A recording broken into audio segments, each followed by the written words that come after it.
It's been 6 years since I lost half of it. Actually, 96% would be more accurate.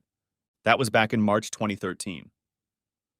My company survived the Great Recession by a hair, but the flanking attack from my soon-to-be ex-wife proved too much for Octavian Orlov Inc.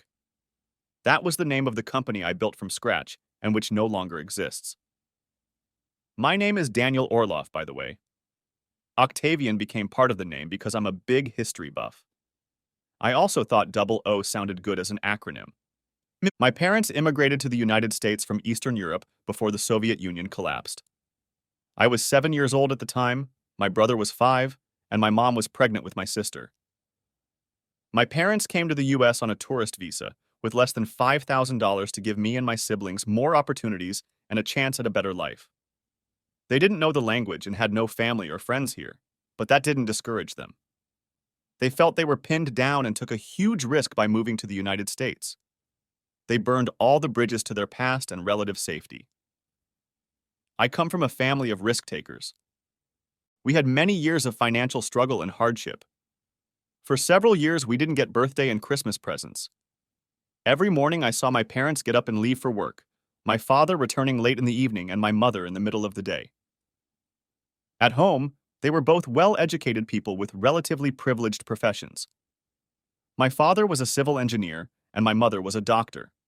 Their degrees and certificates had no value here, so they were happy to take on any job to support us. That we didn't receive gifts was not entirely true. The first Christmas, my brother and I each received a candy bar. I'll never forget it, probably until the day I die. I was heartbroken. We were so poor. Another thing I will never forget is the shame of being poor and different. In the town where we grew up, there were 2 middle schools and 1 high school. So kids from poor families were in the same classes as kids who seemed rich to me at the time. In reality, they were probably middle and upper middle class at best, with a few kids from families that today I would call more privileged. I still remember other kids making fun of me and my siblings for first wearing weird clothes, Eastern European, and then wearing things taken from the Goodwill store. I was ashamed of where I lived, in that small, cramped apartment, so I never invited any of the kids to visit or go to their homes for fear of having to reciprocate later. I dreaded the "what did you do on vacation" questions after summer and Christmas vacations. I didn't have stories about where we traveled, what cool things we saw and did to share with the class like the other kids did. Even though I was a very good student and loved going to school and learning, I dropped out of school at 15 to help support my impoverished family. By the age of 17, I had started my first business and was earning more than the combined income of both my parents. From that point on, I became the primary breadwinner for my family. By the age of 22, I had founded Octavian Orlov. By 25, I was married and had my first child. By then, I had finished paying for my brother's college education. He graduated with honors with a degree in mechanical engineering. I had also just started paying for my sister's college education. It took 7 years until she earned her Juris Doctor degree from a top 20 law school. I met Andrea when she came to work for me. She was 18 years old, fresh out of high school, and didn't have much work experience other than part-time jobs. She looked like an immigrant in financial difficulty, only it was just her and her mother in the family. Her father, a heavy drinker, had abandoned them when she was only 6 years old. When she applied to Double O, she struggled to find any meaningful work and worked as a hostess at a diner for minimum wage. When I hired her, she wasn't overqualified for the position, but I was imbued with her background and history and wanted to give her the opportunity to improve. She was smart and hardworking and did very well until she stopped working when she became pregnant with our son David. I got ahead of myself with that last sentence, didn't I? Yes, we dated, fell in love and married. I wasn't rich, but I was doing well by then. However, I had a lot of financial obligations. My father became disabled, and I provided all of my parents' income except for my father's disability insurance. When Andrea became pregnant, I was still paying for my sister's college tuition.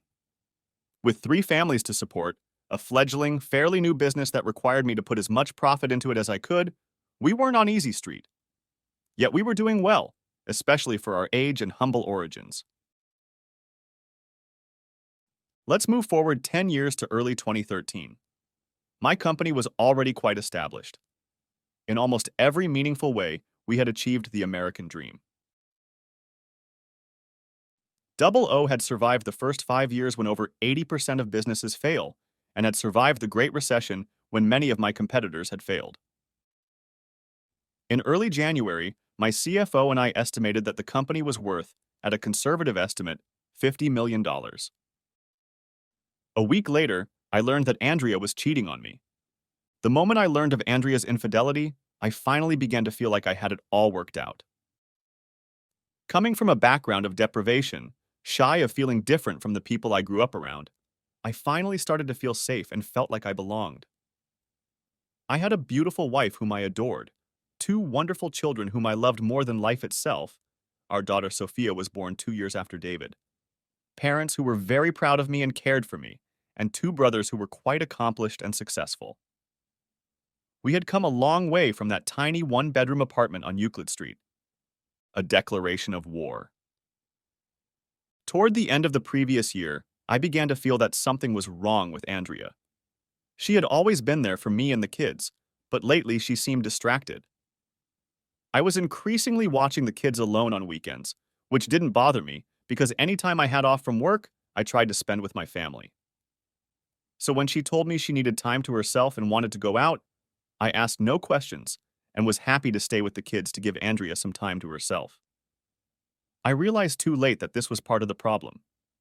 So I hired a private investigator, and by mid-January they had a report ready. His name was Tom Jeffries. He owned a small and expensive restaurant a few miles from my house. Andrea and the kids and I used to go there regularly, but hadn't been there in months. Since Andrea made reservations most of the time and chose where we ate, I guessed why we stopped going there. I had met the asshole a few times when he acted as host and came in to check on the customers. I remember him being a very good-looking guy, smooth and charming. They also used to work out at the same gym, and apparently they work out together regularly these days. Rich bored housewife with kids who are already in school gets into a relationship with a jerk with a flexible schedule who can come and go as he pleases. We had a housekeeper who did the house and cooking, so Andrea had a lot of free time too. Since the kids were in school, Andrea had been taking classes at the local community college every now and then for the past few years. I figured she had plenty to keep her busy as it was. Obviously, she needed more distractions. They had video and audio tapes to prove everything. As I read the report, I felt numb and nauseous. Just when I thought it couldn't get any worse, it did. As she and her lover sat in a restaurant, not his own, two detectives sitting at a neighboring table managed to record a conversation that would play an important role in what would happen in the near and long term. Andrea wasn't just having a random, meaningless affair. She was planning to leave me, take half of everything I had built, and move her lover in with her and the kids. All this time I had suspected that Andrea might be having an affair, but for some reason I had never considered that she might want to leave me for her lover. When I first realized that the report confirmed my suspicions, I still hadn't thought about the fact that this was the end of my family. I guess I took it for granted that Andrea and I were forever. Perhaps my mind was shaken at the time, and I still assumed that the family and life I loved so much would continue into the future. Although the revelation had only occurred a few minutes earlier, not only had I not yet considered leaving Andrea, but for some reason my mind still hadn't considered the possibility that Andrea would want to leave me either. I thought about the fact that it would be difficult for a while, but I would tell Andrea about her affair, and she would immediately stop seeing another man.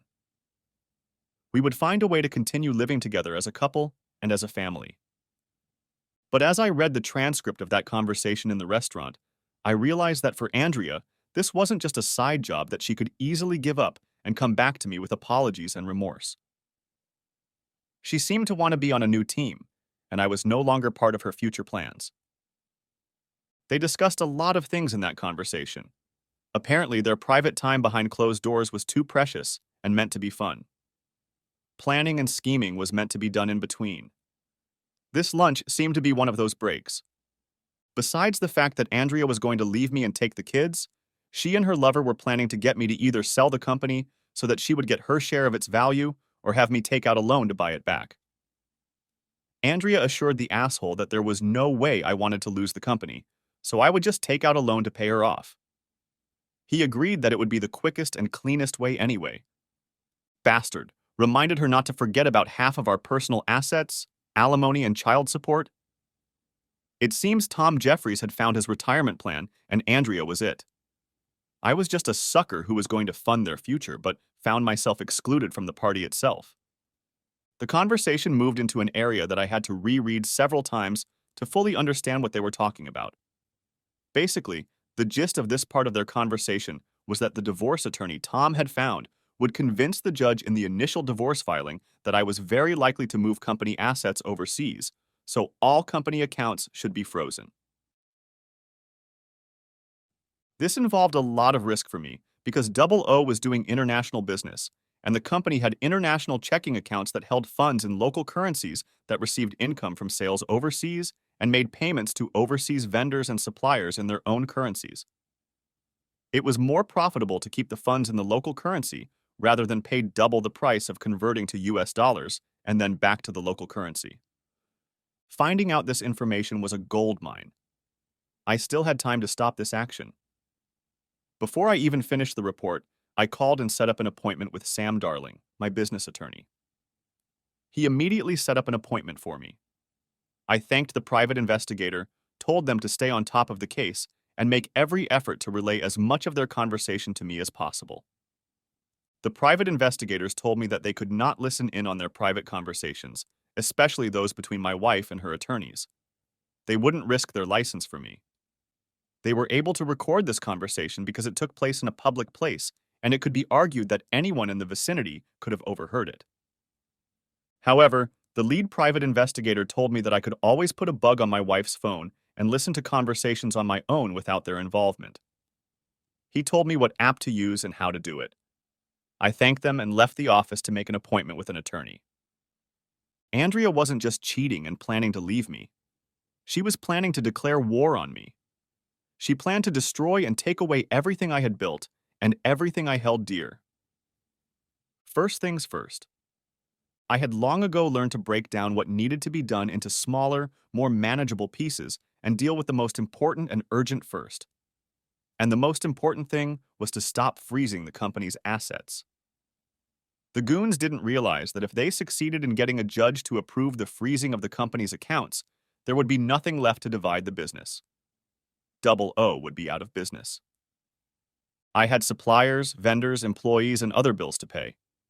Over 90% of the revenue went to pay expenses. The company needed a steady cash flow to stay afloat. This is what you get when a bored housewife with no business experience and an idiot who clearly spent more time in the kitchen than in the boardroom join forces. I hoped that at least their, yes, at this point I was thinking of them, not her, lawyer, wasn't that stupid. I rushed to Sam's law office, and apparently he had given instructions to the receptionist because she immediately ushered me into his office. I briefly told him everything I had learned during the morning. He looked up from his notes and interrupted me. I'm going to go see if Bob or George are busy. They're both divorce attorneys, and I think we need one of them in this conversation. With those words, he left and returned with George. After a brief introduction, George sat down and Sam relayed the information to him, and I corrected or added some things. As Sam continued to relay the information to George, I mentally went over every possible scenario for my marriage and my company. After coming to some sort of decision, I cut Sam off halfway through. Whatever, let them do it. Both turned to me with a surprised look on their faces, and Sam asked me, let them do what? Whatever they want to do. Let them do it. With those words, I stood up and shook their hands. Since both were still perplexed about what had just happened, I told them, sorry guys for taking up your time. I have a couple very important calls to make. Sam, I'll send you a check for a few $100,000 as an advance, just in case I need them. Hopefully I won't need it, but I want the company to have the money just in case. Sam, I'll keep in touch with you. George, it's nice to meet you, but I don't think I need you yet. If anything changes, I'll be in touch.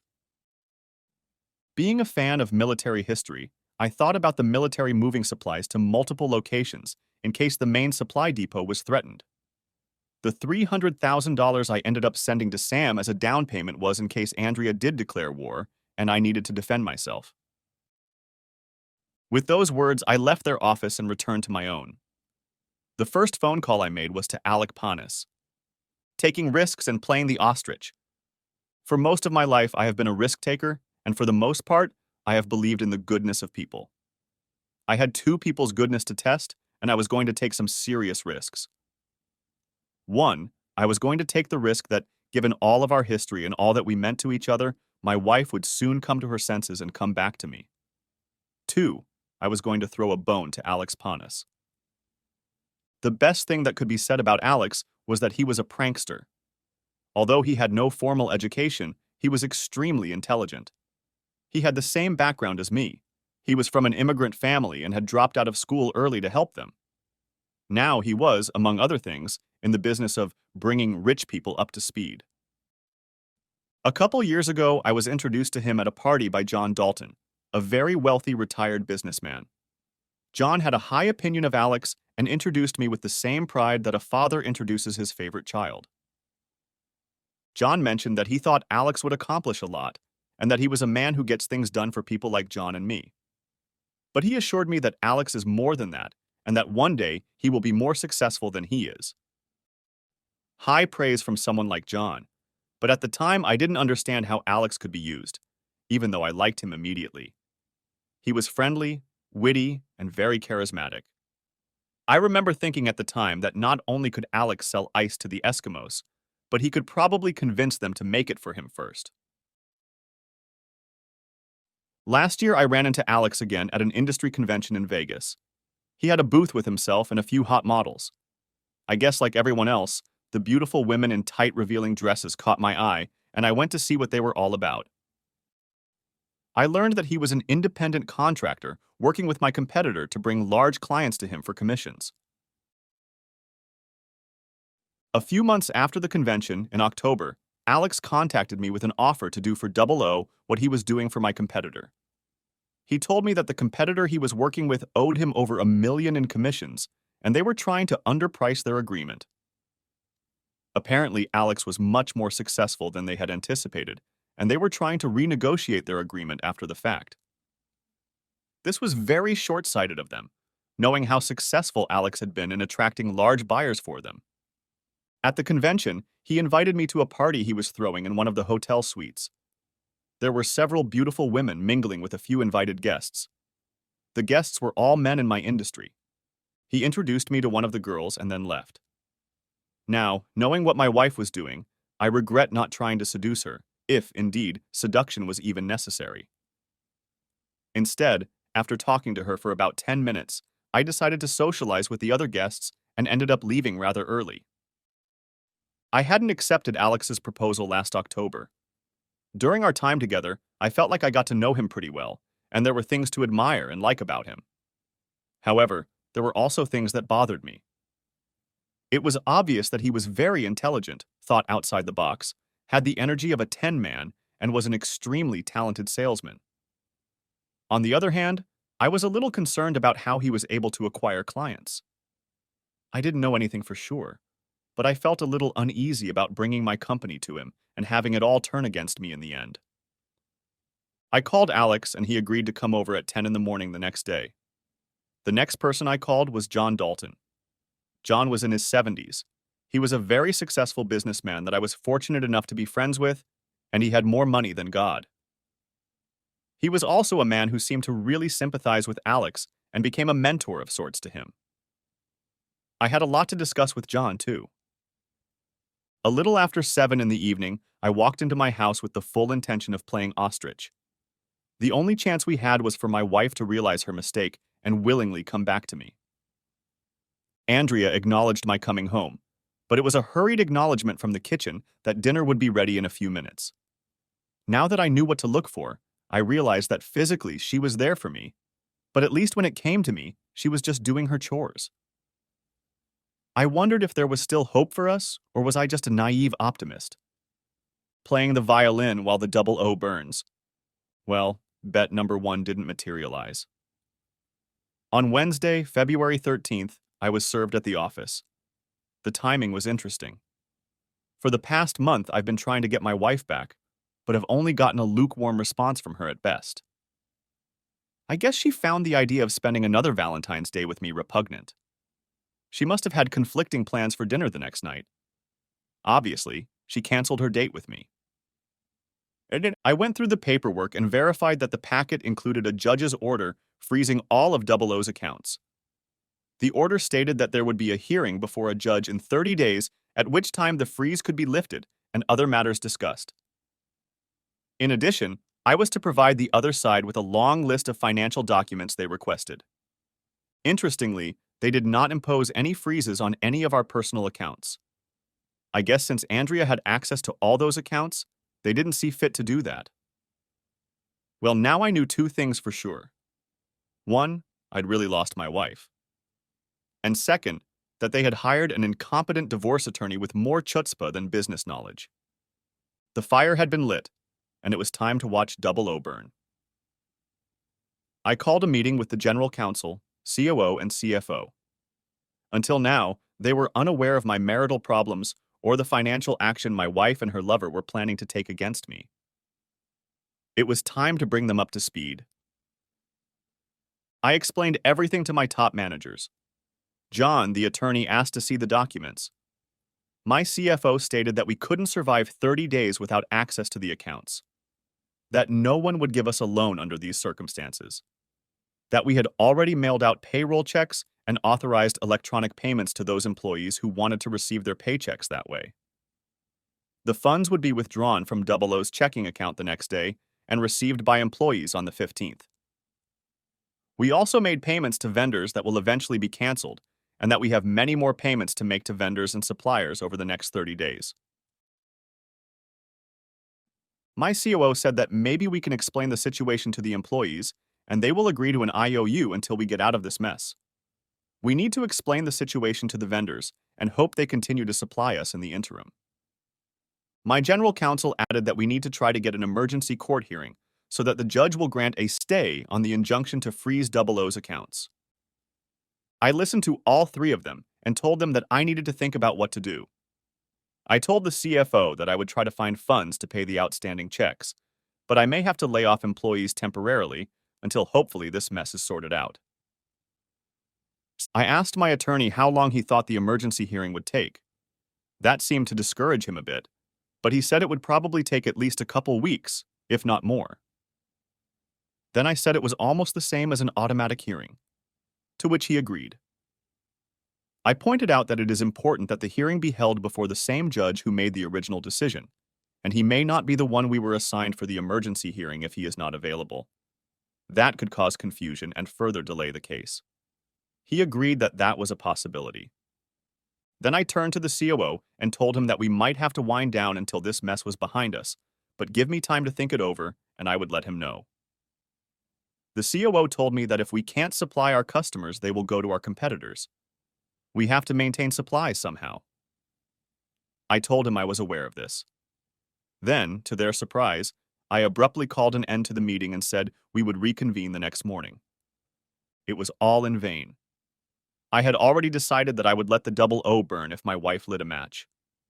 However, I needed to pretend that I was trying to save a company I had no intention of saving. I didn't go home that night. I just sent Andrea a text saying I wasn't coming home, asking her to take care of the kids, and letting her know that I was very busy and wouldn't be able to see them for a week or two. She only replied with an okay. We both knew what was going on. There was nothing else that could be said. The kids meant the world to me, and I knew Andrea would take good care of them.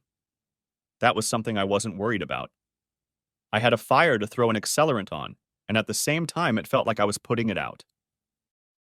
Over the next month or two, I was going to be a very busy arsonist and playing firefighter at the same time. Being busy and focused helped me suppress the deep, dark emotions wanting to come out. Feelings of betrayal, deep sadness, anger, and loss. There would be time for that later. Over the next 20 days, we laid off employees, contacted our vendors and customers to let them know the situation and that we intended to stay in business and be patient. Many told us they would try their best, but they needed the goods delivered. We were just one cog in the chain, and if we didn't deliver our goods, their own workers would sit idle. They would not be able to deliver goods to their customers and meet their deadlines. My wife, her lover, and the imbecile they hired have left many companies flailing around trying to deal with the mess they created. Three people who have never produced anything of real value in their lives have left the manufacturers and builders in our society flailing around to put out the fires they have started. While I wanted to seem like I was also one of those trying to put out the fire, I was actually doing my best to make sure everything burned in a timely manner. Double O had grown rapidly over the past 10 years, and while I generously set aside money in our personal accounts for my wife to spend on the house, the kids, and herself, and to give to her parents, I reinvested most of the profits back into the business. That way, most of the money stayed in the company. This probably played a big part in my wife and her team deciding to seize the assets of the company. Interestingly, my wife only withdrew about $50,000 from our savings account at Chase and left the rest of the money untouched in the checking and savings accounts. She also didn't touch anything in the mutual funds. Apparently, her attorney didn't want it to look like she was acting in bad faith. There was almost $2 million in all the accounts. I withdrew all but $100,000 and used those funds to pay employees, pay health insurance premiums, and the rest of the company's obligations as I could. A businessman always has access to lines of credit that he may need. I had a personal line of credit with a bank for $1 million and another $750,000 secured by a house. I requested those funds and used them to pay the rest of my bills as much as I could. After all, a conscientious businessman always pays his debts. I knew that a partial payment would not help them make future loans to us. They all made it clear that they had to pay first before they could supply us with goods in the future. I didn't throw money into the fire hoping to put it out. I guess I didn't play the violin while the double O was burning. I was throwing everything of value we owned into the fire so that everything would burn with it. Although I had no intention of saving double O, I needed witnesses to confirm that I had done everything I could to keep the company afloat. 22 days after I was served with the divorce papers, I decided it was time to hire a divorce attorney. After all, I was too busy trying to save my company. I scoured the yellow pages and went through the list of divorce attorneys, checking each name on the American Bar Association website to see how old each one was and what law school they had graduated from. When I found one who had graduated just 2 years ago and attended a small local law school that had barely received accreditation, I knew I had found my man.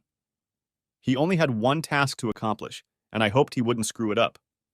But even if he did, it would still serve my purpose. I called him and told him that I had been served with divorce papers 3 weeks ago. The hearing is scheduled in a little over a week, but I'm not ready for it. I need him to get a continuance and for me to meet with him in a week or two when I have some free time to discuss the divorce with him. I told him I would send him a copy of the divorce papers immediately along with a $5,000 prepayment by messenger. He thanked me for my business, and we parted ways, scheduling a meeting in 10 days. I had not the slightest intention of honoring that deadline. A few rather important details that have been left out for now. The first thing Andrea and I did was sign a prenuptial agreement before the wedding. Unfortunately, it didn't specify how much she would receive in the event of a divorce. When we got married, I didn't care about that. I was concerned about the issue of control. Although I was very optimistic that I would one day be very successful, I wanted to share that with my wife, even if the marriage turned out to be a failure. More importantly, I wanted to enter into the marriage in good faith. It seemed to me that a prenuptial agreement to divide assets in the event of divorce would cast dark clouds over our marriage. Although I had founded Double O before I met Andrea, most of its present value was obtained in the years after we were married. Thus, she would have had legal rights to increase the value of the company from our wedding day until today. In California, where community property exists, she would have been entitled to half of that increase. In entering into the prenuptial agreement, I was concerned about having complete discretion and running the company as I saw fit. Therefore, in the prenuptial agreement, Andrea gave me full discretion to run the company without any interference from her. The second part, excluded at this point, is my negotiations with Alex Panis and John Dalton. At a meeting with Alex in January, we discussed bringing him into the company. I worked out a payment plan for him based on production volume. This would allow him to receive a higher percentage than the commissions he was receiving from my competitor. Even more generous when you consider that the other company he was referring clients for was delaying the full payout. In addition, he received a generous residual payment for the referred business over the life of the contract. The commission structure he was currently utilizing provided a percentage of the business for the first calendar year only. When I first introduced Alex, I explained that Alex was my second major risk, the first being that my wife would come back to me and not go through with the divorce. So far, the agreement I had made with Alex was not a significant risk. The risk was the side agreement I had made with Alex and whether I could fully trust Alex. For one thing, Alex was a serial cheater. He had been married for several years, and I was sure he had been having fun with several of his models and probably a few more girls. He was handsome enough, but not the most handsome guy in the world. But he was extremely charismatic, had the gift of gab, and women were drawn to him. It seemed to me that he came from a culture where men thought you had a wife who was the mother of your children, and you had mistresses on the side. On the other hand, everyone I talked to, and everyone who did business with him that we talked to, and I vetted him thoroughly when we discussed him coming on board back in October, told me that he was a man of his word. You could do business with him on the basis of a handshake and fully expect him to hold up his end of the bargain. Actually, that was part of his problem with my competitor, who wasn't paying him. Alex assumed that the owner of the company was a person just like him, and their agreement was sealed with a handshake. They did not have a formal written and signed contract that spelled out all the details. So while the above agreement was a formal contract signed by both of us, I made a second agreement with Alex that was only finalized with a handshake. I explained to him what my wife and her lover were planning. It was interesting to watch him bemoan the fact that my wife was cheating on me while he was such a womanizer himself. I wondered if he was in denial about what he was doing, or if he had one standard for wives and another for husbands. In the end, the second agreement was that if my wife lit a match, I would let her burn the double O to the ground. When it appears to me that all is lost and it is impossible to save the company, I will sell it and the remaining assets to him. John Dalton has already agreed to financially support the purchase of my company and would provide liquidity for the new venture by injecting the necessary funds into it. I would be paid $2 million for double O, which was about 4% of the company's value that we had recently appraised. Double O's executives could honestly attest that I had done everything I could to save the company. But there was no hope, as the factory was idle, our suppliers were unwilling to send us new products, and we had lost too many customers to competitors. Alex and John were paying me the liquidation value for the company. Under the terms of the agreement, the funds in Double O's accounts were to go to compensate employees for the time they were laid off, suppliers, and other debtors. Creditors had a right of first refusal on the company's assets anyway, and I, as a shareholder, was one of the last in line. Although the company had not formally filed for bankruptcy, disagreeing with the terms that John and Alex had set, which were really my terms, would have driven the company into bankruptcy. In addition, I was to continue working for the new company for 6 months to help Alex transition to the new majority owner and CEO, without pay. This was part of the $2 million I received. The part where I had to trust Alex and John was that I would be the secret owner of 50% of the company, with 30% going to Alex and the remaining 20% to John. But on paper, Alex would own 80% and John would get the remaining 20%. And that's exactly what we did. Exactly 47 days after we were served with the divorce papers, Double O ceased to exist. Alex was of Greek descent, and we named the new company Odysseus Enterprises. We thought it was fitting because of Odysseus's intelligence, adventurousness, and penchant for risk.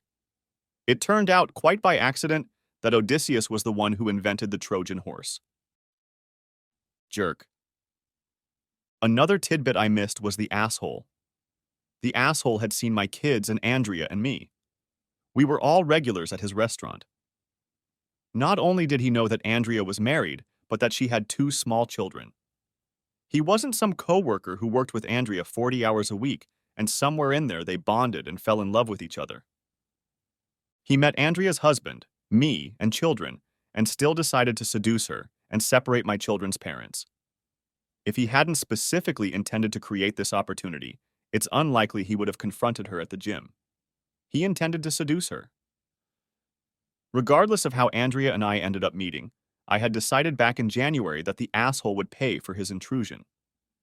So, after solidifying an unwritten agreement with Alex and John in January, I went to Sean Hicks. Sean was an independent external marketer whose services I've used for the past 7 years. He mainly handled our website development, search engine optimization, and social media marketing, mostly for branding. Sean ran a 3-person store, and at this point, I directed most of my business to him. Although we didn't become friends, we had become friends over the past few years as he had worked on several online campaigns for us. I was now using a larger advertising agency, but continued to work with Sean out of loyalty. He always talked about how much he appreciated the business I was helping him with. It was up to me to test how deep Sean's appreciation ran. Sean and I met the 3rd week of January in my office. Getting right to the point, I told him we had a confidential matter to discuss. But before we could discuss it, I wanted him to sign a non-disclosure agreement that my attorney had prepared. Sean looked over the NDA, readily signed and dated it. Sean, you are very good at building brands, gaining positive recognition for the company, and helping it grow. How good are you at doing it in reverse, using social media to destroy a company? Sean thought for a minute and replied, I think it's the same concept, and it's probably easier to use negativity. Marketing targets are probably more willing to believe that than the positive marketing statements they are constantly bombarded with. But it also depends on how big the company is, how many resources it has to fend you off, and whether you're trying to negatively influence it nationwide or in a small neighborhood. Well, it's a local restaurant. Sean started laughing and leaned back in his chair. A restaurant? That would be the easiest thing to do. I've had several restaurants as clients. This is the easiest business to screw up. A cockroach here, a mouse there, negative reviews. I was thinking the same thing. There was a Peruvian restaurant I liked to go to regularly for lunch. One day I discovered a hair in my food. The manager tried to compensate me for it, but I had had enough. I never went back again. I know this can happen anywhere, and I've never had a problem with them before. But the association of dirty food with the food just discouraged me from going there again. It was literally a gut reaction, not an intellectual one. Sean nodded. Exactly. Restaurants take a long time to gain credibility, and they can lose it overnight. Not that I think it can happen overnight, Daniel. It takes time. A few weeks, if not months.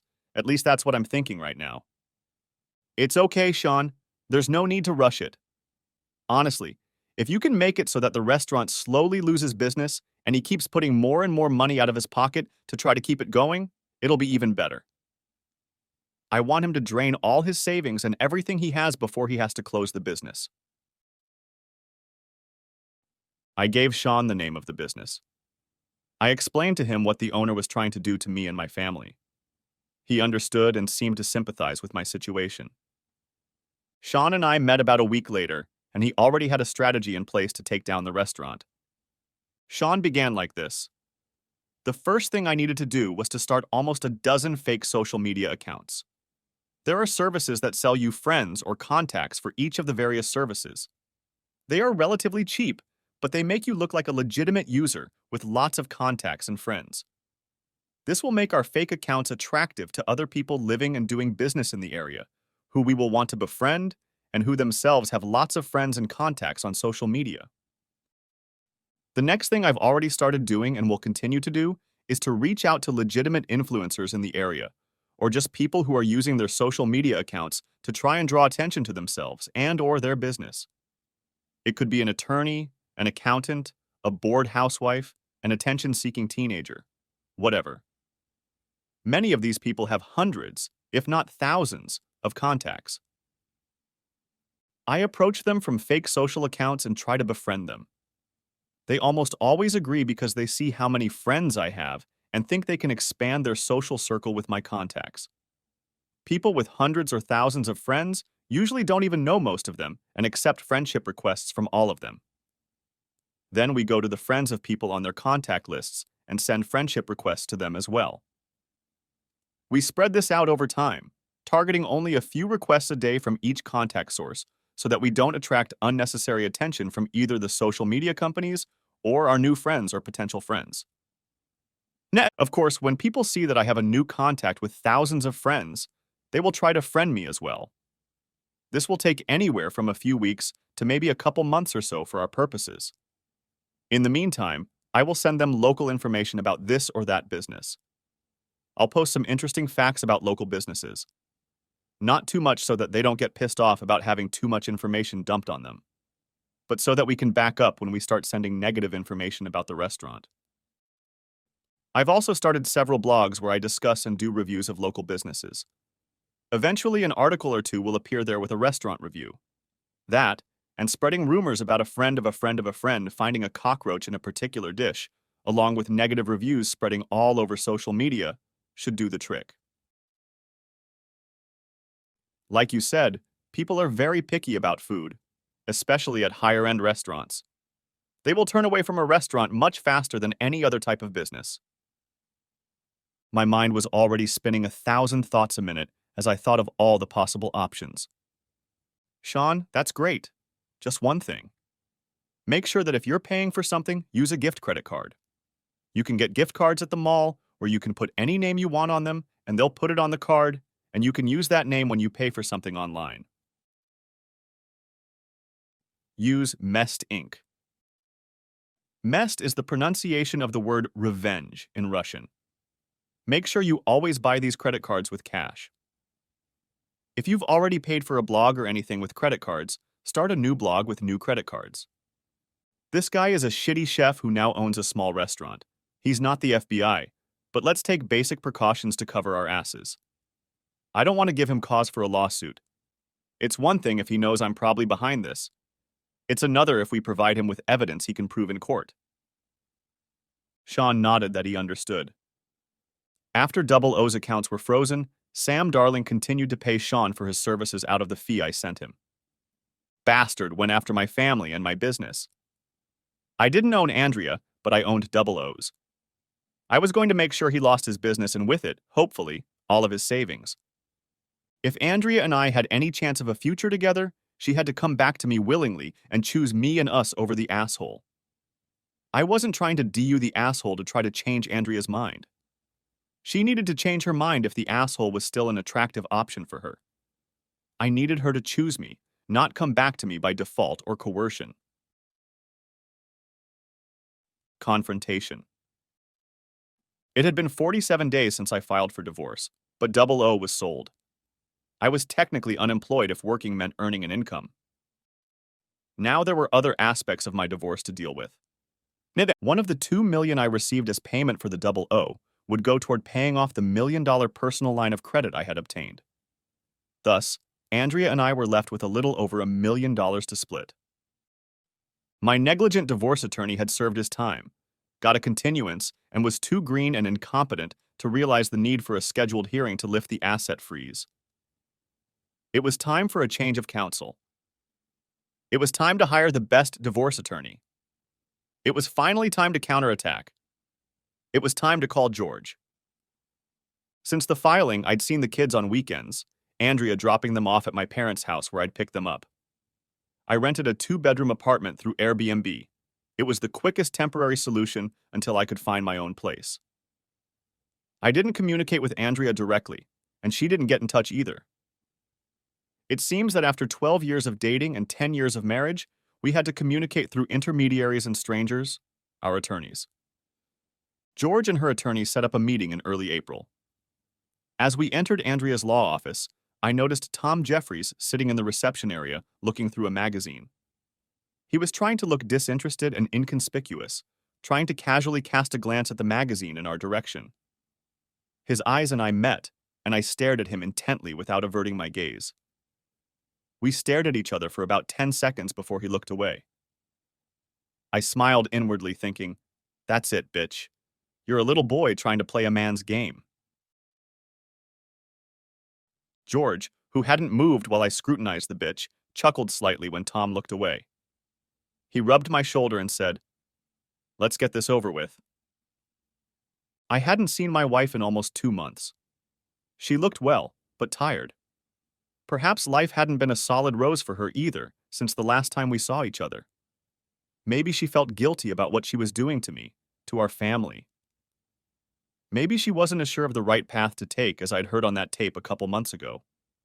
More likely, I was just making a lot of assumptions that weren't there because I still wanted to believe in her goodness. She put the kids at my complete disposal when I wanted to see them, but she and I did not communicate directly. Her attorney introduced himself as Jack Davis. He and George then shook hands. When he extended his hand to shake mine, I laughed and told him, "It's okay."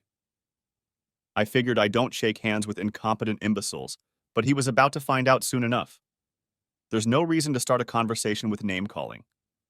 However, there was nothing wrong with setting the right tone for the meeting from the start. This was a hostile meeting, and I wasn't going to play nice. I figured I could afford it since all the cards were in my hands. After George and I took our seats across from Jack and Andrea, I stared intently and directly at Andrea without averting my gaze. She stared back for a few seconds at first until she fidgeted in her chair, found something interesting on the conference table, and shifted her gaze there. Jack started with how he thought the meeting should go, and then asked George, "I realize that all the financial documents have to be crammed into several boxes, so I didn't expect you to carry them here. When do you expect to deliver them?" George smiled back, pulled a relatively thin folder out of his briefcase, and placed it in front of Jack with the words, "Actually, we brought everything. Here are the financial reports." I didn't take my eyes off Andrea.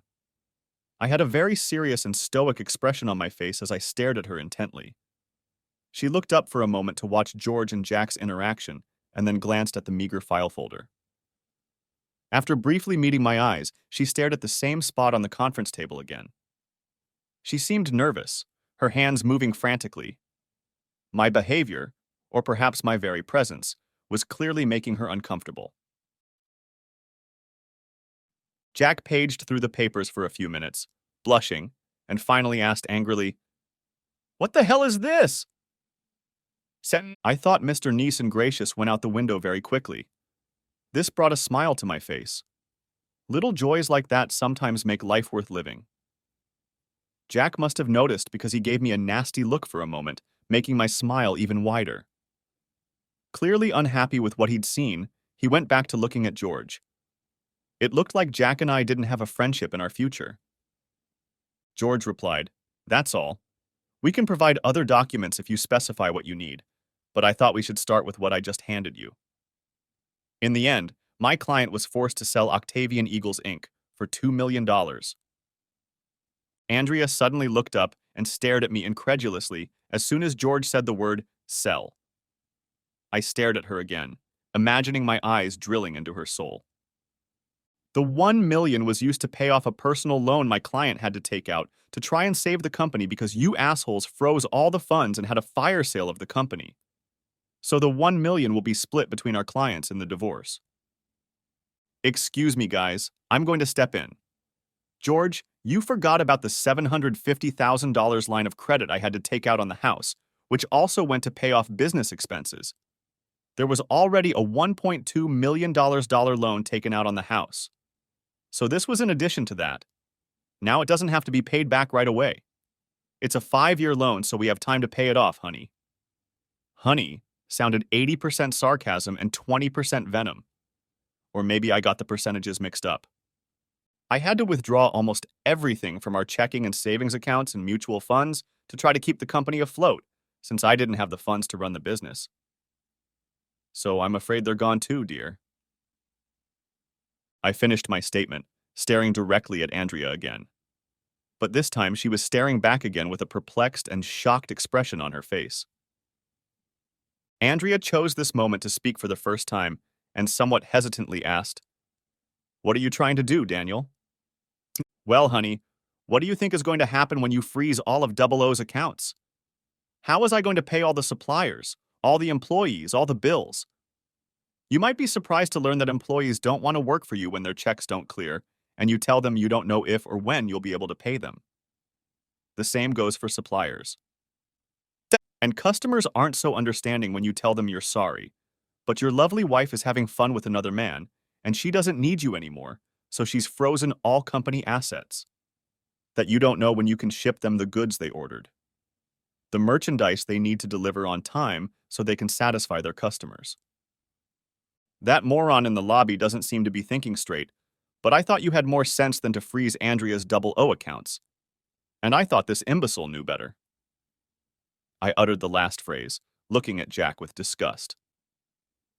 When I brought up the moron sitting in the hall, Andrea reflexively looked in the direction where the hall should have been, and then looked at me again with a questioning expression on her face. "Yeah, I know you were entertaining the retard sitting outside, honey. So, this is where we are, Andrea. We need to split the million. The mutual funds and all the other accounts are empty.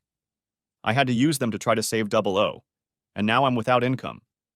So you guys are going to have to rethink your demands a little bit. Well, actually a lot more than a little." Andrea looked completely shocked. Jack was telling George how it wouldn't go away, and some other nonsense that I wasn't paying much attention to. I was busy looking at Andrea, who looked like a little lost girl with no friend in the world. I had saved her once before, but now she no longer belonged to me. Now it was up to the jerk to save her. I was sick of looking at Andrea, and I felt like I needed to get out of there as soon as possible. So I stood up and told them that if there was nothing else, we were leaving now. I turned around and started to walk away, and George smiled nonchalantly and said, "Well, I guess we're done. Call us when you're ready to talk again." I walked toward the lobby, looking intently at the asshole again. He looked away again, and we left. That night I sat in my empty living room with a glass in my hand. Andrea texted me, "Is it true? Did you really lose the OO?" I replied with a simple, "Yes." About 10 minutes later, she replied, "I'm so sorry, Daniel. I'm so sorry. I never wanted you to lose OO. I know she meant everything to you." Andrea had hope after all. Maybe she didn't turn out to be the cold, evil bitch I was beginning to think she was. I didn't want the woman I loved and trusted for over 10 years of my life to turn out to be an evil bitch who wanted to destroy the company I'd built from the ground up. I still wanted to have faith in the mother of my children. It was then that I realized that in the last few months I had completely let go of my emotions. I am very good at compartmentalizing people. I stoically focused on what would help me achieve my goals. First, I tried to save my marriage, and then I tried to save my company by first destroying it. I didn't let emotions that would be counterproductive to achieving my goals get in my way. Now, the slightest gesture of goodwill from the woman I had loved for so long, and with whom I had shared the most intimate moments of my life, my soon-to-be ex-wife, reached me, and I sat sobbing in the middle of the living room of my dimly lit temporary rental apartment. There were no winners in this divorce, only losers. If I could trust Alex and John, and I truly believed I could, then I kept my company and control of it, which was more important to me than holding on to full value. But I lost my family. I lost my wife, whom, as I admitted to myself more than I had in the last few months, I loved completely. And probably still do. Though I no longer allowed myself to even think about it. I lost the ability to see my kids every night. I would most likely see them every weekend. We would spend all day trying to catch up, and only when we relaxed and had normal interactions with each other did I have to take them back to my mother's house. There were no winners in this mess. Why, Andrea? Why the hell did you do this to me? To us? And that's what I did. I sent Andrea a text message with one word. Why? The whole time I stuck to my plan of not showing the other side any weakness. No emotion. But now I did it impulsively. I didn't get an answer. I wasn't expecting one. She really couldn't say anything magical to explain it all. Cross the T's and dot the I's. The lawyers went back and forth. Jack wanted one document or another. He questioned my CFO and several executives who worked at Double O and now work at Odysseus Enterprises. In the end, I think they were satisfied that the company had indeed been sold for $2 million. Jack called another meeting for Andrea and me to sign the agreement that he and George had negotiated. We found ourselves in the same conference room again, but this time the asshole was nowhere to be seen. Jack went over the list of the divorce agreement he and George had worked out. We were splitting a little over $500,000 between us and $3,000 a month in alimony. Andrea would get primary custody of the kids, which we both wanted since I had my own business, and I would pick the kids up once a week and once on the weekends. After finishing going through the list, Jack looked up at me and said, "Against my advice, Mrs. Orloff agrees not to receive child support, and Mrs. Orloff agrees to put the house up for sale and split the proceeds equally." With the financial matters settled and the agreement signed, I got up to leave. There was something else I needed to discuss with Andrea alone, but I decided to do it over the weekend when I picked up the kids. Before I was about to leave, however, Andrea spoke up and asked if she could talk to me privately. We had exchanged a few words when I picked up or dropped off the kids, but that was about it. I wondered what she wanted to talk about. Jack suggested a conference room where we could talk, and he and George took the papers and left. We were both hesitant to say anything, but she had asked for the meeting, and I waited for her to start. "Daniel, once again, I want to say that I'm very sorry you lost Double O. I know how much the company meant to you, and the last thing I wanted was for you to lose the company. I got some really bad advice." And that was where she stopped. She was visibly starting to get agitated, but she tried to keep her cool. I wasn't the only one who could contain my emotions and keep a stoic expression on my face. Gathering her strength, she continued, "Anyway, I've enrolled in nursing school. I have enough credits from the last few years, and I can get my nursing license in 2 years." That was unexpected. I nodded at her and said, "Good for you, Andrea. I'm sure you'll do great." It was amazing how we had gone from two close people who could talk about anything to barely communicating awkward, hesitant acquaintances. "I have a favor to ask of you, Daniel, and please feel free to decline if you don't want to. Right now, you and the kids have one weekday after school and every weekend. When my classes start, and I know my schedule better, would you mind taking the kids more often?" "Sure, whenever you can." I wondered what this was all about. She had a mom she could ask, but I wasn't about to look a gift horse in the mouth. I readily agreed, excited to be able to spend extra time with my kids. "Andrea, just a couple more things. I was going to tell you about it later, but don't worry about selling the house right now. I'll be making the payments." "Daniel, that's very generous of you, but it's almost summer. I need to find a new place to live before the next school year starts for the kids. I need to know what school to enroll them in. First of all, I want the kids to stay at the private school they go to. It's the best school in the neighborhood, and they've already made a lot of friends there. Their education is very important to me. I will find a way to pay for it, and in the meantime, I have $500,000 that I can use until I get a job. Let me worry about that. Same thing with the house. The kids are having a hard enough time as it is, and I want them to have as much stability as possible. So at least until the end of their next school year, I'll cover the payments. If we need to sell the house, we'll figure it out next summer." Andrea asked me what was wrong. I wanted to tell her that the jerk couldn't move out and she couldn't bring him to my kids, but I decided it was best not to bring it up. We were getting a divorce. I can't tell her who she can and can't date. Obviously, if she continues to date this jerk, she will bring him to us. We had already started socializing with each other, and she obviously not only put no barriers between me and the kids, but encouraged even more socializing. For the sake of the kids, we needed to be able to socialize, not at each other's throats. As much as the thought of having a jerk around my kids bothered me, I decided to leave it at that. There was little chance they wouldn't last long. By the time the last divorce hearing was held in October, I learned from the kids that the asshole had shown up a couple times, but hadn't been around for the past couple months. I couldn't help but wonder if there was trouble in paradise. There were so many little sad moments that triggered emotions in me. The transfer of ownership of her car. Disconnecting her from my health insurance, I left the kids on mine. All of these little final events that drove one nail into the coffin of our now dead marriage, one at a time. The day Andrea transferred her cell phone, I got a call from her new number, and all I heard was a quiet whine on the other end until she hung up. It was obvious that these nails in the coffin had affected her as well. The final nail was a hearing in October to finalize the divorce. The hearing turned out to be a mere formality. As we were leaving the courtroom, I asked Andrea if she wanted to get coffee. She responded by asking if I could stop by her house one of the following evenings so we could talk. I told her sure, and we made a date for Friday night. She said her mom would watch the kids. Long-awaited conversation. I went to my old house, knocked on the door again as any out-of-towner would do, and Andrea welcomed me. She had a glass of Cabernet and asked if I wanted a drink. I thanked her, agreed, and she poured me a glass.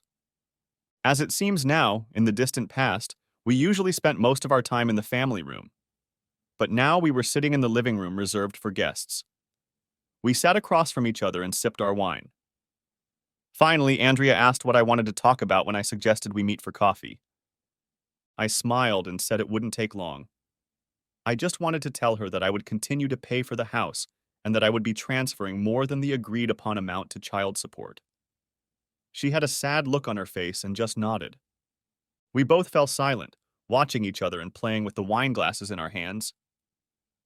I was starting to think it was time for me to leave when Andrea finally gathered her courage and said quietly, "You asked why." I hadn't expected it, but some part of me still wanted an answer even now. A bunch of different reasons had been running through my head since this whole thing started. I wasn't pleasing her. I wasn't enough for her. Why was she unhappy with me, with us, with our marriage, with our life? Or was it simply that Tom was a better man, a better lover, more exciting? But all of that was just speculation. Now I was going to get an answer, and I wanted to know. So I nodded in response to her question. It really came down to timing, Daniel. Just time. I think I was more confused than ever. What do you mean by time? That it's time for the marriage to end? That the marriage is exhausted? She shook her head and smiled, but it was a sad smile. She looked at the wine glass in her hand and then seemed to regain her courage. No, Daniel, it's your time. I waited a minute for her to continue, and when she didn't, I told her. Andrea, every second I wasn't working was spent with you and the kids.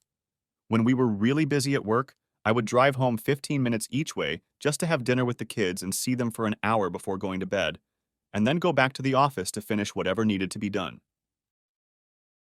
I was usually home by 7 o'clock in the evening. Most weekends I didn't work, and on Sundays almost never. I spent every minute and all the energy I didn't spend at work on you and the kids. No, Daniel, you spend all your time and energy away from work on the kids. Don't get me wrong, Daniel. I loved that about you. I still do. You're a wonderful father, but your husband was the problem. Yes, you used to come home to be with the kids before they went to bed. But by the time they went to bed, you were exhausted. On those weekends when you weren't working or had to attend one event or another to promote your business, you spent time with the kids. Again, Daniel, gosh, I sound so petty, like I'm jealous of the kids. Believe me, I loved and love how devoted you are to them. But I've also wanted your complete focus on them from time to time, Daniel, and I've gotten almost none of that. I suppose the reason might be that I had let Andrea down somehow, but that wasn't at all what I had envisioned. I felt like I was home a lot. Besides, I didn't seem like one of those men who sits in front of the TV with a beer in hand when I'm home. As tired as I was from work or stress, I spent a lot of energy on my family. But now I realize that almost all of that energy went to either the kids or all three of them. Andrea and I were almost never alone together. There were a lot of different compartments in my life. My company wasn't just my job. I loved her. She was my child. I cherished her and raised her to the level she was at before all of this started. She was definitely an important part of my life and took up most of my waking hours. The other part was my family. Don't get me wrong, if I had to choose between my company and my family, I would always choose family. But honestly, I would try to find every possible way to have it all before I had to make that choice. But in dividing my limited time and energy between the three areas that demanded my attention, my marriage obviously suffered. Andrea, why didn't you talk to me? Why did you just have a goddamn affair? Take the kids and leave me. Daniel, I tried several times. We'd set up dates just for the two of us here and there, and then you'd go back to your normal routine. I felt like even the few times I asked for more time with you, I was already nagging you, that I was being selfish. I wasn't looking for a goddamn affair. That was the last thing I was looking for. Tom started paying attention to me at the gym, and I thought nothing of it. He was sweet, attentive, and gave me the one commodity Daniel didn't have: time. I thought, of course he did. He has a small business that allows him to have free time in the mornings and evenings if he so desires. The restaurant didn't even open until 11, and he could probably skip lunch hours if he wanted to. But I decided to keep that little bit to myself and instead asked a question I immediately regretted. Speaking of the asshole, are you still seeing him? Andrea laughed. You mean Tom? I smiled back. Jerk, Tom, tomato, tomato, tomato. Actually, we stopped dating a couple months ago. What happened? When it started to look like there wasn't going to be a paycheck, he left? Andrea smiled. That's kind of petty, Daniel. In all these years, I've never known you to be petty. This is new ground for you. No, Daniel, I'm all done. The kids didn't like him, but in time they may have gotten over it. The reason I ended the relationship is because he tried to talk you out of it in front of the kids and alone with me. When he did that with me, I kind of realized he was jealous of you, so I usually told him to stop and just leave it at that. But I will never tolerate him doing that in front of your kids, Daniel. I will never. The first time he did that, I told him to leave and then kicked his ass the next time I saw him. When he did it again, it was over. I nodded my head. I had assumed a lot of things, but the picture I was getting now was not at all what I had envisioned. Andrea, you said he was jealous of me? What was he jealous of? He was entertaining my wife. You left me for him. And then Andrea grimaced when I brought up the fact that he was entertaining her, but smiled as she started to answer. He had everything to be jealous of, Daniel. You're everything he wanted to be. You're playing in the big leagues while he has his own little restaurant with 9 tables. It was very obvious that he was very jealous of you, and it was very easy for me to see that. It was very pathetic, very unattractive. Anyway, it's all behind me now. Andrea said the last sentence with apparent indifference, as if we were wasting time discussing something so pointless and irrelevant. I simply said, "It was." Andrea looked puzzled. Was what? I was playing in the big leagues. Not anymore. Andrea gave me a mischievous grin and just nodded. I couldn't figure out what she was thinking. This conversation was shattering all the beliefs that had formed in my head over the year. That Andrea thought Tom was the better man. That Andrea was an evil person trying to destroy me and take everything from me. Then why, Andrea? Why did you lash out at Double O like that? Andrea sighed heavily, and a very sad expression appeared on her face. Daniel, it never occurred to me that what I was doing could somehow hurt Double O. I thought you'd just pay me back. I didn't expect half of it. I thought you'd either pay me back with the money you already have, or take out a loan against the company and then pay me back. Tom and then Jack kept saying that I deserved half. They told me that you'd probably remarry and have more kids, and those new kids would get all the inheritance. So even if I don't want half for myself, I have to do it to protect the kids. I didn't think I deserved half, Daniel, and I didn't expect even close to half. But you have to realize, Daniel, that I grew up poor and very insecure. I didn't work and had no income. That made me feel even more insecure. I had no education or qualifications. I just wanted security for myself and my children. They convinced me that you would try to hide assets, delay cases in court, hide financial records. Jack told me that was normal for divorces. It was a battle. I just kept thinking that with some pressure, you'd just pay me off quickly and we'd both move on with our lives. There was no way I could imagine hurting Double O. A few tears rolled down Andrea's face as she finished. I know that when you first met me, I had already discovered Double O, but you know I grew up in poverty too, Andrea. So yes, I understand the fear and anxiety you felt. Do you know that even after I found out about the two of you, I hoped you would come back to me? I tried to seduce you back into marriage. I don't know if it would have worked out, but even after the investigators confirmed you were having an affair, I still didn't realize you'd want to leave me. Did you even notice that I tried to get you back from mid-January until I was served the day before Valentine's Day? Meh. Andrea looked up a little surprised when I told her this, as if it was new information. I guess I noticed you started acting differently, but by then I didn't trust you anymore, Daniel. I'd relied on you too often to be deceived after a while. Yes, you came home earlier than usual and seemed to pay more attention to me. To be honest, I didn't know what to make of it. Part of me was afraid you knew and were just setting me up. The other part of me hoped you didn't know, but if we met again, you'd find out, and then you'd never want me. I defiled our marriage, Daniel. Don't think I don't know that, and that I wasn't ashamed, or that I don't feel deep shame even today. I didn't think you would want me if you found out. I had already taken the actions that set my course. I didn't think there was a way to get off this train, Daniel.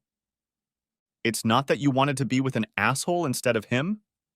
You chose to be with him, Andrea. You liked him better.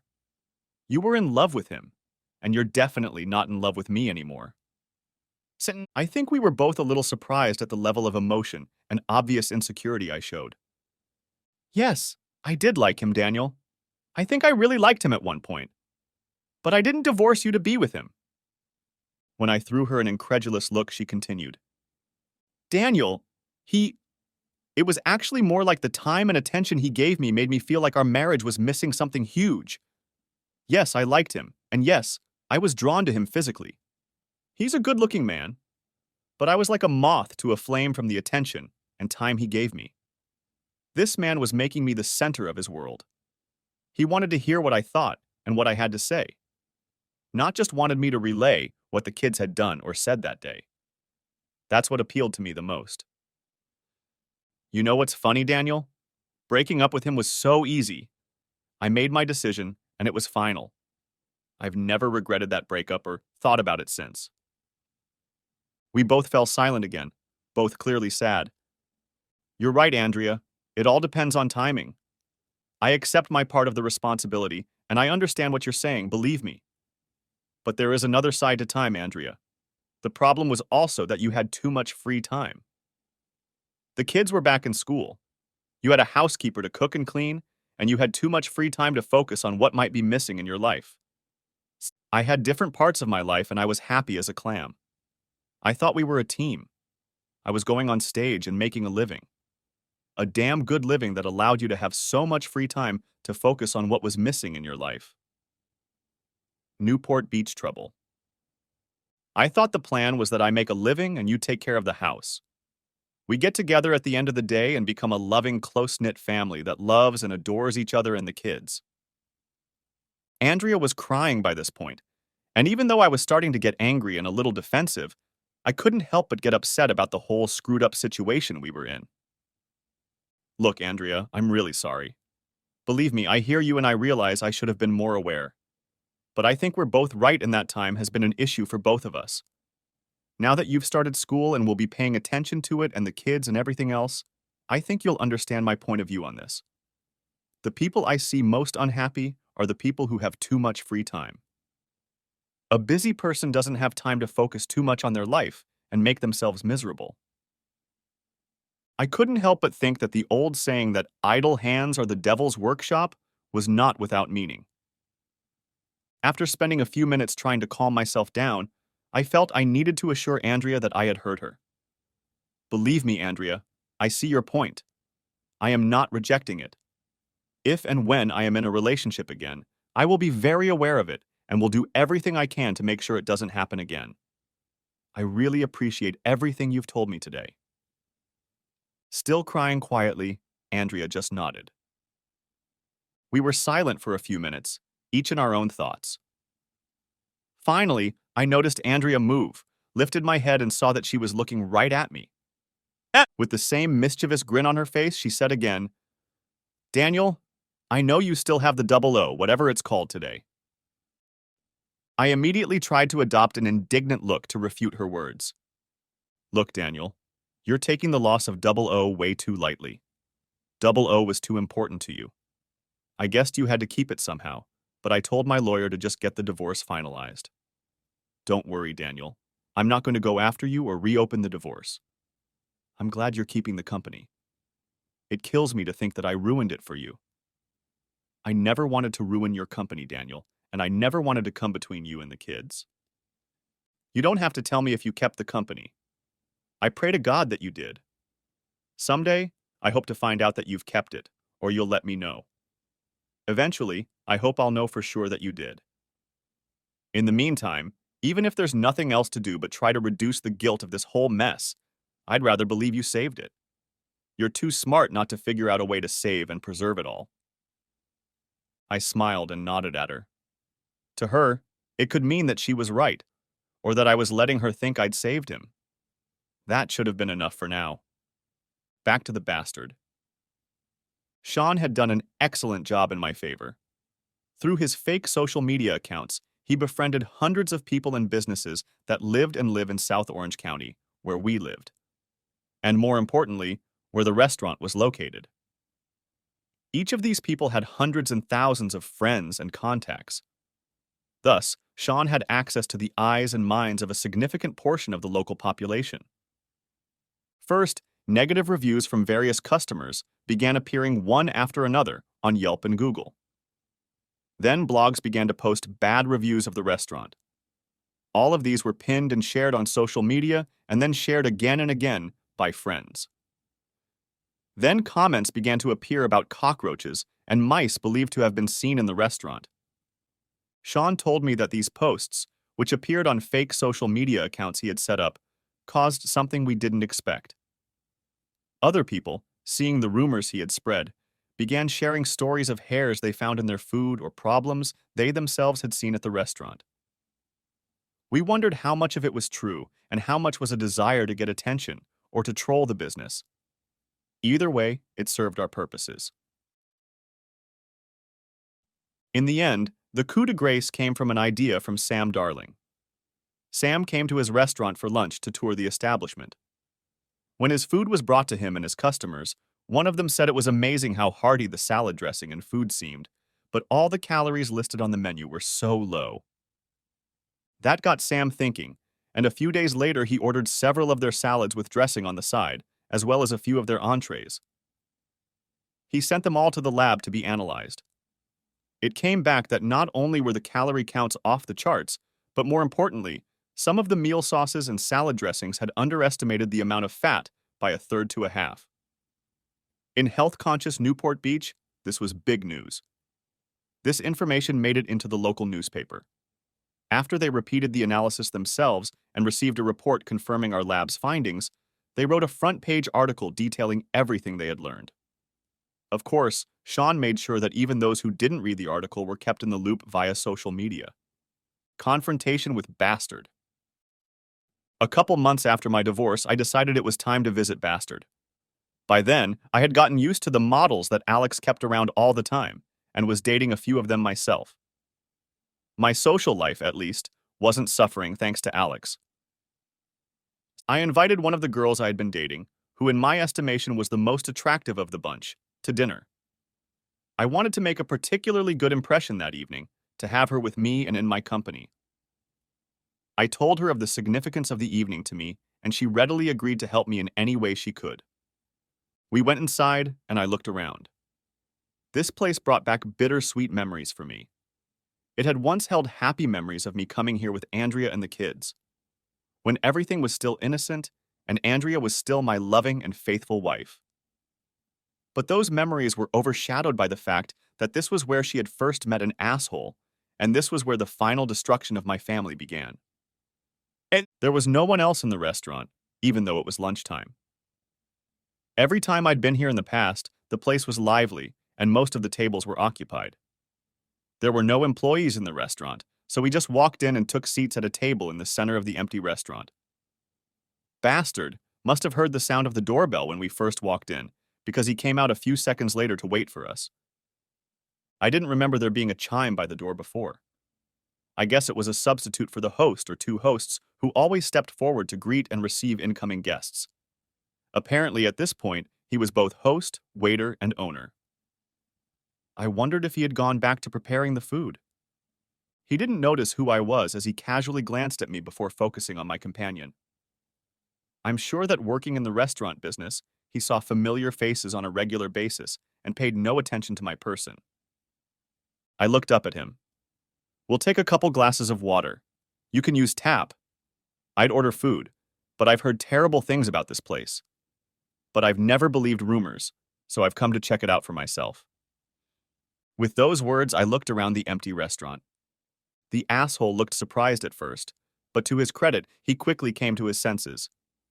"Oh, that's Daniel, right? Where's Andrea and the kids?"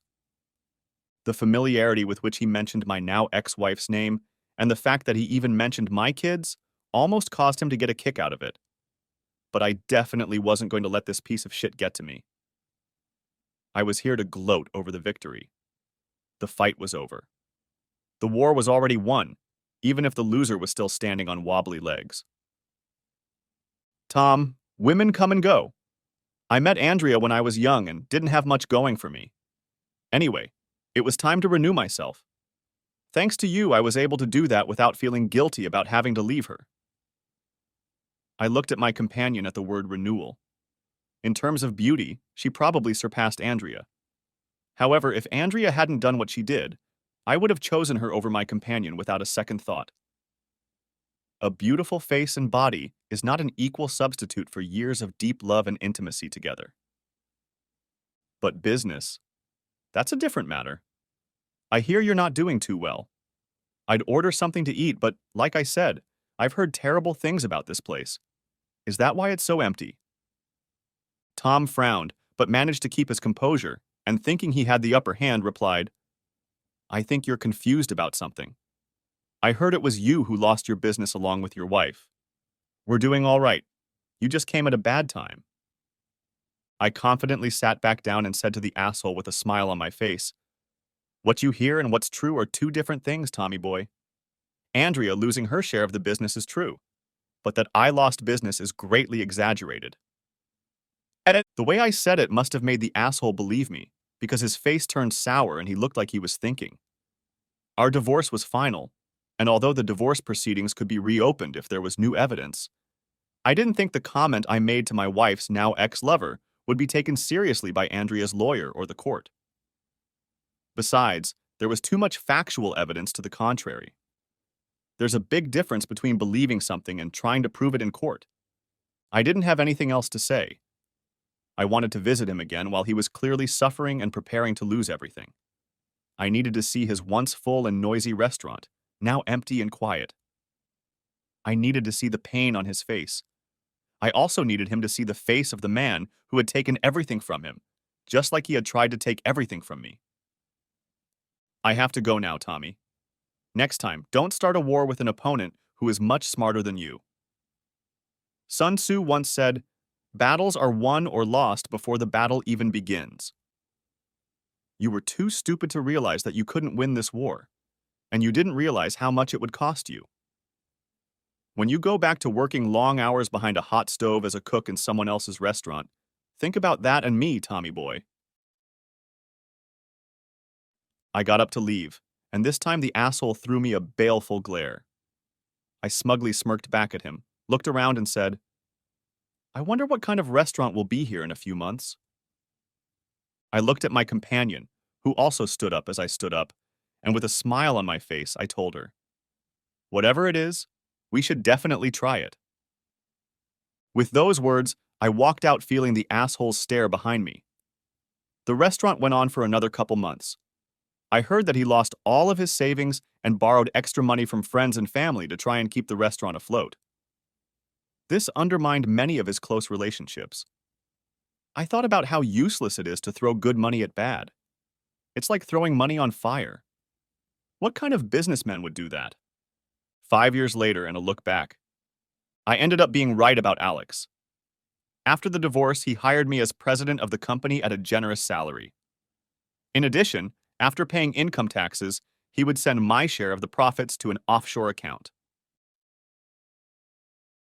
By 2018, a year after the statute of limitations had expired to reopen the divorce proceedings, Alex concluded that I was a very important part of Odysseus Enterprises and therefore deserved a 50% stake in the company.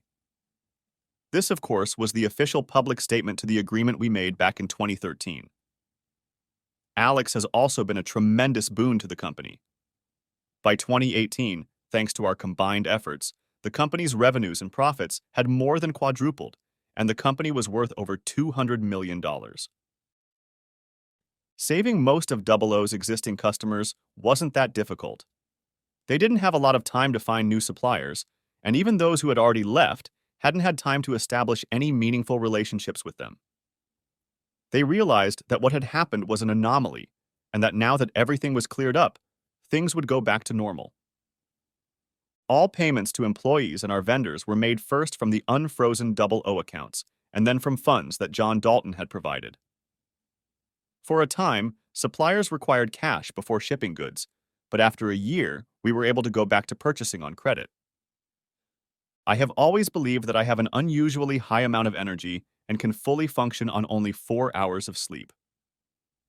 In Alex's case, I'm not sure he ever slept at all.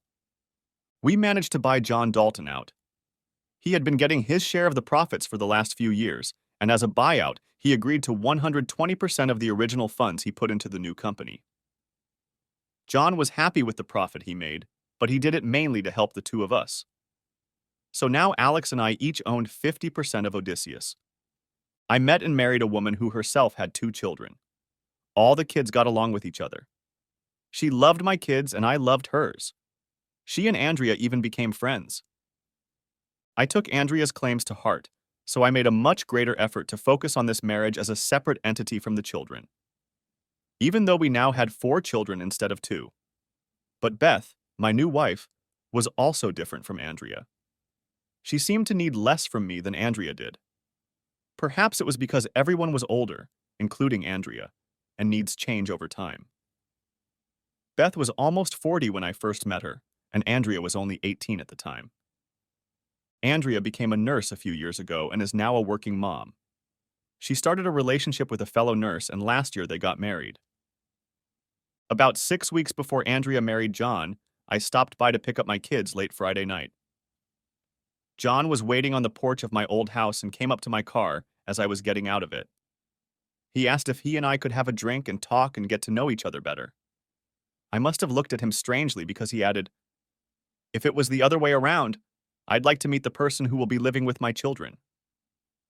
I looked over and saw Andrea standing on the porch with her arms crossed. She smiled and, obviously realizing what John was talking to me about, nodded at me. I nodded back, turned to John, and agreed to go with him. We headed to a local bar and grill, took booths at a back table, ordered a couple drinks and an appetizer. "Daniel, I want you to know a few things, and you can ask me anything you want. The first thing I want to say is that I will never, ever try to come between you and the kids. Quite the opposite. I will support your relationship any way I can. By the way, Andrea is not going to put up with anything less." She made that clear to me as soon as we started a serious relationship. "The only thing I ask is that I care about your children, and I don't want to be just a roommate to them. I don't want to be just someone they tolerate who happens to live with their mom. I'm not asking to be a second dad to them, but maybe a cool uncle or something. I think if you get to know me better, you'll realize that I'm not such a bad guy. And just to clear your mind, I don't have any criminal record. You can check me out. There's nothing there." I laughed. "John, I've already done a lot more than check your criminal record. As soon as I found out that you and Andrea had started a serious relationship, I gave you a full background check. Don't worry, you passed the check." No. John and I spent a couple of hours getting to know each other, and I realized that I liked him, and I was glad Andrea would end up with him. More than that, I trusted him around my kids. Andrea had not dated anyone between Bastard and John. Apparently, John was showing a lot of interest in Andrea at work, and she kept rejecting his advances. Late one night, a couple years before John and I met to get to know each other, Andrea came to my house. There was incessant knocking on the door until I finally opened it. When I opened it, I saw a sobbing, incoherent Andrea who stepped inside and immediately hugged me and clung to my chest as she continued to cry uncontrollably. I was beginning to worry that something had happened to the kids, but then Andrea finally squeezed out a short question between sobs. Daniel, do we have a chance to be together again? That caught me off guard. All this time, Andrea had been friendly to me every time I saw her when I picked up or dropped off the kids, but she had never once let me know that she was interested in us being together again. My immediate reaction was to say, I'm sorry, but no. Andrea still continued to hug me, resting her head against my chest. I felt her nod, and she began to try to pull herself together. She stayed in my arms for a few more minutes, crying quietly, and then finally pulled away a little and smiled at me. With sadness in her eyes and a forced smile on her lips, she told me she had to go and quickly left. I didn't think about that night for months. But when I did, it seemed to me that I had said no so quickly mostly because I didn't have the opportunity to say no to her the way she had said no to me. I guess the petty side of me woke up in me again, and my immediate reaction was to reject her as soon as the opportunity presented itself. Honestly, I don't know if my response would have been different, but I do know that I should have thought about it more than a quick knee-jerk reaction before making such a big decision. She was the love of my life at one time and is still the mother of my children. This was a chance to reunite our family again, and I brushed it off, not giving it the importance it deserved. By the time I had these thoughts, I was already seriously dating Beth, my current wife, and Andrea was dating John. Apparently, she was refraining from dating him or anyone else, hoping that in time I would forgive her and we would have a chance to be together again. A few days after my rejection, she accepted John's dating proposal, and now, a little over 2 years later, they were going to be married in a few weeks. When Andrea heard me park my car in her driveway after John and I returned from the bar, Andrea came out of the house and walked over to us. She slipped her right arm through my left and said to John, Babe, I'm going to take a quick walk with Daniel around the block, okay? He smiled and nodded. After that, Andrea and I set off walking and talking. So, come on, Daniel, what do you think? Are you and John doing well? Yes, Andrea, we're doing fine. He seems like a good guy. But I told him just in case I was wrong, that if he ever hurt you or the kids, there would be consequences. Andrea chuckled and looked at me with one eyebrow raised. About the kids? I don't doubt it. I don't either, do I? Yeah, you too, Andrea. We walked a few more steps in silence, and then Andrea turned to face me again, a smirk on her face. I heard you got your company back. Andrea said, got it back with air quotes. Yes, I got it back. Well, half, but yes, I got it back. Now it was my turn to do the air quotes. Andrea wept. You have no idea how happy I am, Daniel. I wrapped my arms around her, pulling her close to me. She sighed softly and relaxed completely in my arms. I can tell you that right now. My wedding gift to you and John is a house. I've already paid it off in full and I'm passing my share on to you. I think you and John can handle it, but just in case, I wanted to transfer everything into your name before you two get married. If Andrea had already wept at the news of my company, this news made her burst into tears. Andrea was much more emotional after the divorce than Andrea was before the divorce.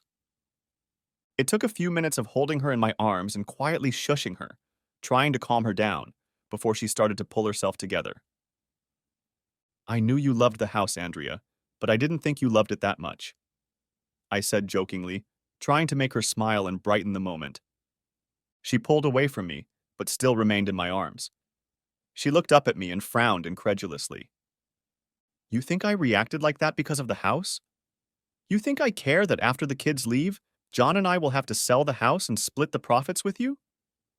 Or even if you take all the profits and John and I move into an apartment? I'm paying because it means to me that you've finally forgiven me, Daniel. She looked at me hopefully and asked, "Is that true, Daniel? Do you really forgive me?" Honestly, I don't even know if I thought about forgiving you or not forgiving you, Andrea. I knew I didn't want to destroy you or anything. You're the mother of my children. At least I didn't want you in a bad position because it would hurt them. Besides, you know I'm not the type to wallow in anger or negative feelings. Investing in negative feelings isn't very profitable. And you know how much I hate bad investments, Andrea. I said the last one with a smile on my face, trying to lighten the mood. But yes, I forgive you, Andrea. I know I never said those words, but I thought it was obvious from the way I acted around you the past few years that I didn't hold bad feelings. I thought you were being on your best behavior so we could get along for the sake of the kids, Daniel. And I know you're not the type to hold on to negative feelings, Daniel. But there's a big difference between holding on to bad feelings and forgiving me. Andrea took a deep breath and added, God, I feel like I weigh 100 pounds less. Andrea, after the divorce, I felt like you should have gotten more than you did. Even if what happened hadn't happened and we divorced for a different reason, I didn't feel that a 50% split of double O would have been fair to me. If I had a decent job and you stayed home and took care of the kids, I would feel that my wife deserves half of the assets in a divorce. You may think I'm a jerk, but I don't think that regardless of the reason for our divorce, you deserve half of the double O. But you do deserve a decent minority percentage. I took the amount I thought it should be, and then subtracted a nice discount for the fact that things are over between us. At this point, the house should be worth at least $4 million. I think that's a pretty fair amount. She smiled, nodded, and said, That's more than fair, Daniel. Thank you. I smiled at the words, good discount. I no longer had any anger about the way things had ended between Andrea and me, and I wanted her to know that. With John and her owning the house and the generous alimony I was paying her, which was several times the amount of our divorce settlement, they should be able to save enough for retirement.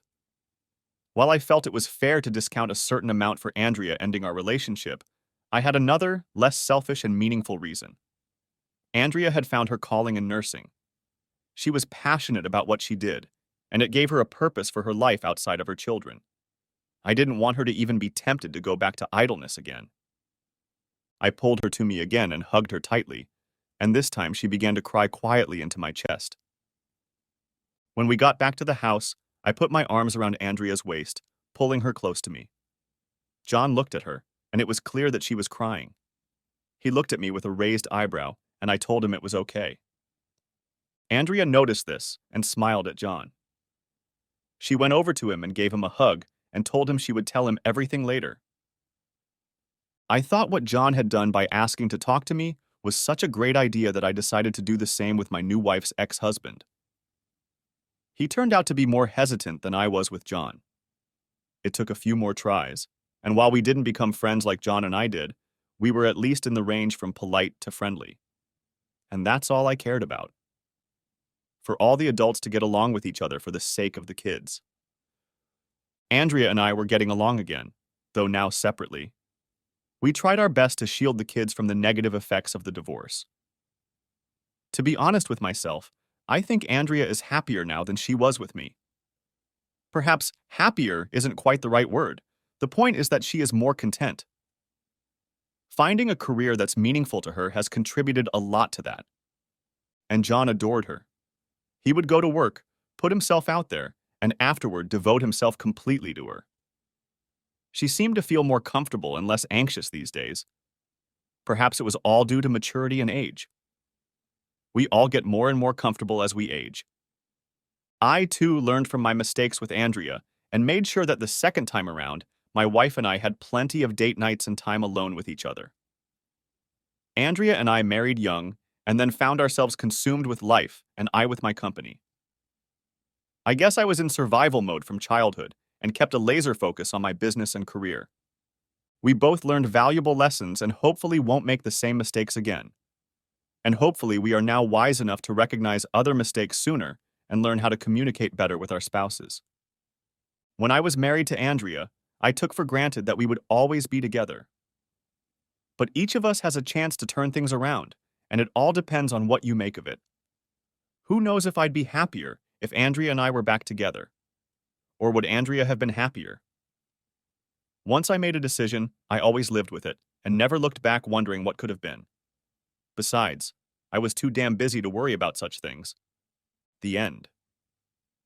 Thanks for watching, I hope you enjoyed it, so subscribe to my channel and watch the next video.